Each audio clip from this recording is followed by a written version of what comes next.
안녕하세요. 애틀랜타 이상무 이기자입니다. 버리기 애매해서 창고에 박아놓은 낡은 전자제품이나 쓰고 남은 페인트 같은 거 어떻게 처리해야 될지 몰라서 솔직히 고민한 적 있으시죠? 이번 주 토요일이 찬스입니다. 잔뜩 싣고 메가마트몰로 출발!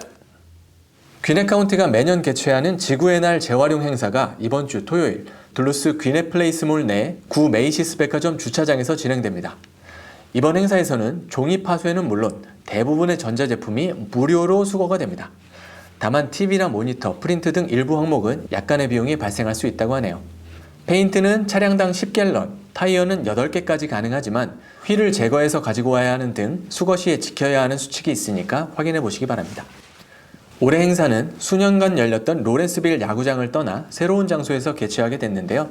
지난해에만 66톤의 재활용품을 수거하는 성과를 거둔 만큼 이번에도 많은 주민의 참여가 예상됩니다. 언젠가는 쓸지도 몰라 하고 쟁여놓은 것들 99%는 결국 그런 날 오지 않잖아요. 이런 골칫거리들 무료로 처리하고 매립지 오염도 막고 가족들을 위한 전시와 체험 행사도 있다고 하니까요. 아이들 데리고 한번 가보시면 좋겠습니다. 애틀랜타에 얼마 없는 그래서 더 소중한 대중교통 마르타 버스 노선이 50년 만에 크게 개편이 된다고 합니다. 이번 주 토요일부터 바로 적용된다고 하니까요. 이용하시는 분들은 미리 파악해 놓으셔야 갑자기 멘붕 오는 일이 없겠습니다. 넥스트젠 버스 네트워크로 명명된 이번 마르타 재설계안은 기존의 113개였던 노선을 81개로 축소시키게 됩니다. 하지만 노선 수는 줄어들어도 남은 주요 노선들의 운행 빈도는 훨씬 더 잦아질 거라고 하는데요. 15분 이내 간격으로 버스가 운영되는 핵심 노선이 기존 5개에서 17개로 3배 이상 늘어나게 됩니다. 자세한 변경사항은 마르타 홈페이지나 정류장에 게시된 안내판을 통해 확인할 수 있습니다. 이번 개편의 일환으로 마르타 최초의 간선 급행버스 노선인 Rapid A-라인도 토요일에 함께 출범합니다. 얼마 전 호출형 승합차 서비스인 마르타 리치도 시범 운영되고 있고 이 변화하는 시대에 맞춰서 애틀랜타 대중교통도 적응해 나가고 있는 것 같습니다. 올해 11월에는 조지아 주지사 선거가 있습니다. 하지만 지난번에 불꽃 튀는 분위기와는 다르게 올해는 좀 잠잠한 느낌인데요. 그 이유는 돈에 있습니다. 4년 전 민주당의 에이브럼스 후보가 수백만 달러를 쏟아부으며 뜨겁게 달아올랐던 조지아 주지사 선거의 열기는 이제 온데간데 없습니다. 헬스케어 억만장자인 릭 잭슨을 내세운 공화당이 역대급 선거 자금을 확보한 반면 민주당은 자금난과 무관심이라는 이중고에 시달리고 있는 듯합니다. 공화당 측이 광고비로만 약 1억 달러를 쏟아붓는 동안 민주당의 지출액은 고작 124만 달러에 그쳤습니다. 이는 2022년 민주당의 에이브럼스 후보가 공화당의 캠프 주지사보다 더 많은 자금을 모았던 것과는 대조적인 풍경입니다. 민주당은 6월 결선 투표 끝에 최종 후보가 결정되면 필요한 자금을 전폭적으로 지원할 거라고 했지만 공화당과의 극심한 격차를 줄이기는 쉽지 않아 보입니다. 공화당 내 경선에서는 억만장자 릭 잭슨이 이미 5천만 달러를 기부하거나 약정하며 역대 조지아 경선 사상 최대 금액을 기록했고 여기에 트럼프 대통령의 지지를 받는 버트 존스 부주지사, 브래드 래펜스퍼거 주무장관, 크리스 카 검찰총장 등이 경쟁을 하는 구도입니다. 민주당 경선에서는 케이시아 랜스 바텀스 전 애틀랜타 시장이 높은 인지도와 흑인 여성 유권자들의 지지를 바탕으로 선두를 달리고 있고 제이슨 에스테베스 주 상원의원, 마이크 서먼드 전 노동부 장관이 결선 진출권인 2위 자리를 놓고 다투고 있습니다. 며칠 전 인류 역사상 가장 먼 우주까지 다녀온 아르테미스 2호의 우주 비행사들. 부러워요? 부러우면 500원. 아니, 32불. 온갖 위험을 무릅쓰고 우주선을 타지 않아도 애틀랜타 한복판에서 우주를 느껴볼 수 있게 됐습니다.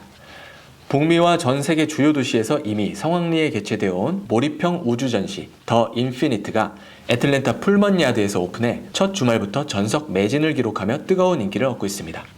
이번 전시는 실제 국제우주정거장 안팎에서 촬영된 고화질 영상을 VR 기술을 이용한 가상현실로 재현해서 진행되는데요. 관람객들은 우주정거장을 탐험하고 우주비행사의 일과를 체험하며 지상 250마일 상공에서 바라보는 압도적인 지구의 절경을 생생하게 감상할 수 있습니다. 또한 우주선 로켓 발사 장면을 눈앞에서 지켜보거나 기발한 시청각 작품을 통해 무중력 상태를 간접 체험하는 특별한 공간도 마련되어 있습니다. 입장권은 성인 32달러, 어린이 22.5달러로 홈페이지에서 예매하실 수 있습니다. 정말 우리 때는 이런 거 꿈도 못 꿨었잖아요. 하지만 우리 아이들에게는 이런 멋진 체험 선물하고 싶으니까 기회 될 때 꼭 한번 찾아보세요. 귀네 카운티 내 모든 중고등학교에 의무적으로 설치된 AI 무기 탐지기. 저희 뉴스에서도 소개해드린 적이 있었는데요. 이번에 이틀 연속으로 효과를 톡톡히 입증해냈습니다. 지난 수요일 오전 귀네 카운티의 릴번 중학교에서는 학교 입구에 설치된 무기 탐지 시스템 이볼브가 총기를 즉각 감지하면서 해당 학생이 복도로 진입하기도 전에 현장에서 경찰이 체포했습니다. 이미 수업 중이던 학생과 교직원들은 상황이 종료될 때까지 사건이 있었다는 사실조차 모를 정도로 학교의 안전 프로토콜이 신속하고 완벽하게 작동했습니다. 이어서 목요일 오전에도 귀네 카운티 트리컴 중학교에서 같은 시스템이 권총을 적발해냈는데요. 이번에는 장난감 비비탄 총이었습니다. 학교 측은 실제 무기와 유사한 장난감 역시 교내에 절대 반입될 수 없으며 심하면 퇴학이나 형사처벌도 가능함을 강조했습니다. 이볼브 시스템, 말 그대로 진화했네요. 아이들의 안전을 위한 이런 신기술 도입 앞으로도 계속됐으면 좋겠습니다. 요즘 조지아의 이상하게 건조한 날씨, 적당히 건조한 게 아니고 2011년 이후에 최악의 가뭄이라고 합니다. 일부 카운티에서는 산불에 대비해서 불 피우기 금지령까지 내렸습니다. 최신 조사 결과에 따르면 현재 조지아주의 약 70%가 극심한 가뭄 상태라고 합니다. 이를 극복하려면 앞으로 몇 달간 연평균 강우량의 약 1.5배가 필요하다는데요.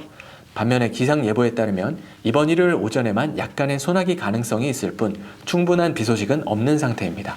이런 가운데 조지아 베로우 카운티에서는 가뭄으로 인한 화재 확산 위험이 최고조에 달했다며 이번 주 일요일까지 모든 종류의 야외 소각행위를 금지한다고 밝혔습니다. 허가 없이 불을 피우다 적발될 경우 엄격한 법 집행과 함께 상당한 액수의 벌금이 부과될 수 있다는 점을 주민들은 명심하셔야겠습니다. 이번 주말에 베로우 카운티 내에서 캠핑하실 분들 불멍하려고 불 피우다가 경찰서 구치장에서 멍 때리게 될 수 있습니다. 불 얘기가 나와서 말인데요. 얼마 전 조지아 롬에서 화재로 전소된 144년 된 법원 건물 기억하시죠? 뼈대만 남은 이 역사적 건물을 살리기 위해 긴급 예산을 투입한다고 합니다. 카운티 위원회는 50만 달러의 예산을 긴급 투입해 붕괴 위험이 있는 외벽 파편을 제거하고 상징적인 시계탑을 고정하는 작업에 착수했습니다. 이와 동시에 마비된 행정 기능을 정상화하기 위해 280만 달러를 들여 세무국 등 주요 부서의 이전 공사도 속도를 내고 있습니다. 아직 정확한 화재의 원인이 밝혀지지 않은 가운데 당국은 보강공사 이후 건물의 완전한 복원 여부를 최종 결정할 방침입니다. 아틀란타에 능력 좋은 제1로펌이 있습니다. 교통사고 및 개인상해 전문 로펌. 미국 소송 변호사협회에서 40세 미만 상위 40위에 선정된 능력 있는 제1로펌. 이 사진 보이시죠? 이렇게 경미한 데미지로 29만 5천 불 승소하셨다는 게 믿기지 않습니다. 절대적인 맞춤형 서비스, 결과로 증명하는 제1로펌. 470-549-7777. 요즘 물가 보면 이것저것 다 오르죠. 월급만 빼고요. 안타깝지만 조지아의 대학생들과 그 부모님들의 부담이 조금 더 커지게 됐습니다. 조지아주의 모든 공립대학의 등록금이 올 가을부터 또 한 번 인상됩니다. 조지아 대학 시스템 평의회는 주내 모든 공립 단과대학과 종합대학의 등록금을 인상하기로 최종 확정했습니다. 이번 조치는 지난 10년 사이 벌써 4번째 인상으로 조지아주 거주하는 학부생을 기준으로 할 때 등록금이 약 1%가량 오르게 됩니다. 학교 측은 역대 최고 수준의 등록생 수에 맞춰 교육의 실질적 가치를 제공하기 위한 불가피한 결정이라는 입장입니다. 이번에 확정된 인상안은 올해 가을 학기와 내년 봄 학기부터 적용된다고 합니다. 세입자가 렌트비를 내지 않아 진행되는 강제 퇴거, 이를 집행하러 주택에 들어갔던 보안관이 나올 때는 마약 단속반이 되어버렸습니다. 풀턴 카운티 보안관실에 따르면 지난 화요일 한 주택에서 퇴거 명령을 집행하던 중 집안에서 무려 334파운드, 151kg에 달하는 대규모 마리화나를 적발했다고 합니다. 이 마리화나는 대형 박스 11개에 가득 담겨 있었으며 현장에 있던 여성 거주자 1명은 즉각 체포돼 구금됐습니다. 반면 당시 집안에 함께 있던 남성 3명은 경찰의 수색 직전 도주해 현재 당국이 이를 뒤쫓고 있습니다. 경찰은 이번에 적발된 마리화나의 유통 경로에 대해서도 수사를 이어가고 있습니다. 생각지 않은 실적을 올린 보안관 입장에서는 이거 땡 잡은 건가요? 지난번 영상에서 전해드린 디캡 카운티 3건의 연쇄살인 사건. 아무 이유도 없이 일면식도 없는 사람을 살해한 묻지마 살인인 것으로 드러났는데요. 이러한 살인범이 법의 심판을 받기도 전에 다시 우리 곁으로 돌아온다면?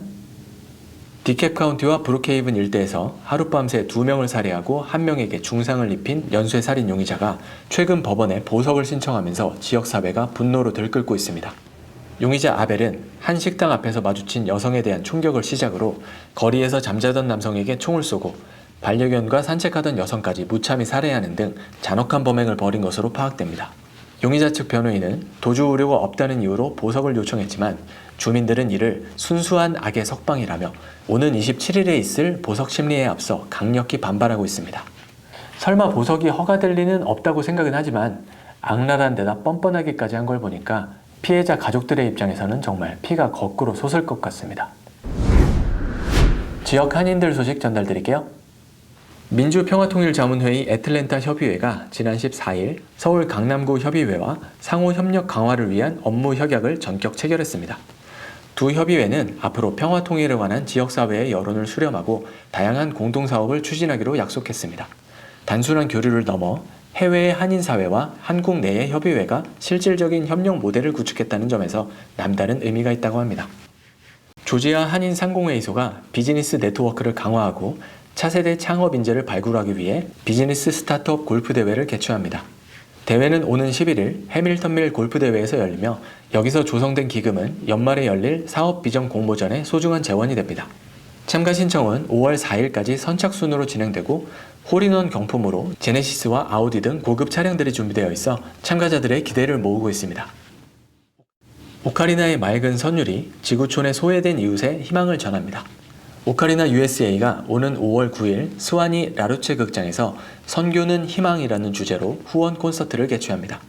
이번 공연 수익금은 과테말라의 한미학교 지원과 소외된 다문화 가정의 아이들, 그리고 우리 주변의 소외된 이웃들을 돌보는 다양한 선교 사역에 전액 사용될 예정입니다. 운전하다가 마주치면 괜히 긴장하게 만드는 경찰들. 하지만 때로는 이렇게 따뜻한 모습을 보여줍니다. 며칠 전에 샌디스프링스의 한 경찰관이 주차장에서 만난 노숙인 청년에게 조던 운동화를 선물한 것이 바디캠 영상에 담겨서 화제를 모으기도 했었고요. 엊그제는 사우스 풀턴의 한 월마트에서 공황에 빠져 비명을 지르는 자폐 아동을 한 경찰관이 나서서 애니메이션 영상을 보여주며 능숙하게 달래는 스윗한 모습이 목격되기도 했습니다. 딱딱한 이미지의 경찰들도 이렇게 나서서 선행을 보여주는데 우리도 가끔은 누군가에게 이런 의외의 따뜻함을 선물해 보시자고요. 애틀랜타 이상무. 난 누구를 따뜻하게 해볼까나.